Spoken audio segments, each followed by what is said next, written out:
مليك عاملين ايه؟ غبنا ورجعنا، بس مش هنرجع بايدينا فاضية خالص. لا، انا هعمل اندومي. طبعا قاعدة اتفرج على فيديوهات كتير بتاعة التيك توك، لقيتها عمالة كل ما اقلب الاقي مش عارفة ايه طريقة اندومي ايه، كل ما اقلب الاقي طريقة اندومي. قلت لا ما بديهاش بقى، رحت لافحة الاسدال عليا بالخمار ورحت جاية نازلة جايبة 2 اندومي.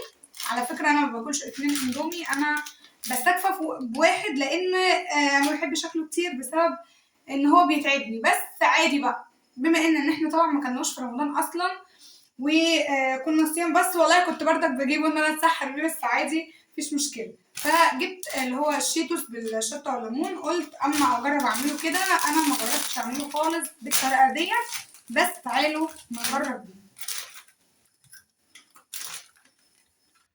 وطبعا هنا عملته تمام اهو.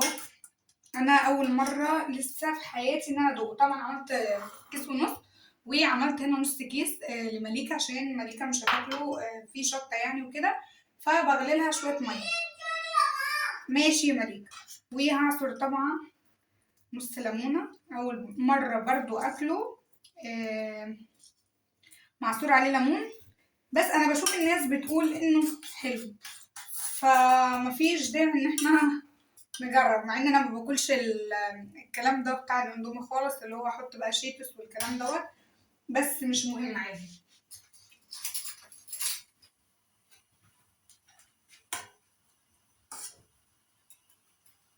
ندوق طعمه. ايش طعمه؟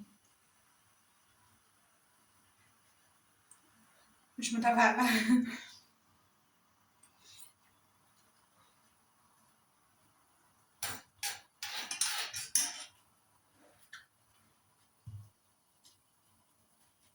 حلو، ولكن ما يستحقش التجربة كتير يعني مش عارفة، بس مش حاساه زي اللي احنا بنعمله اللي هو العادي، ولا ممكن مثلا عشان خاطر واخدة على اللي هو الطعم العادي، مش عارفة. طبعا انا حاطة فيه الشيتوس، تمام، انا مدوبة فيه الشيتوس. هروح بقى اكل وخلاص بقى، قدرنا. التجربة مش هتتعمل تاني عامة. يلا اشوفكم فيديوهات جديدة. باي.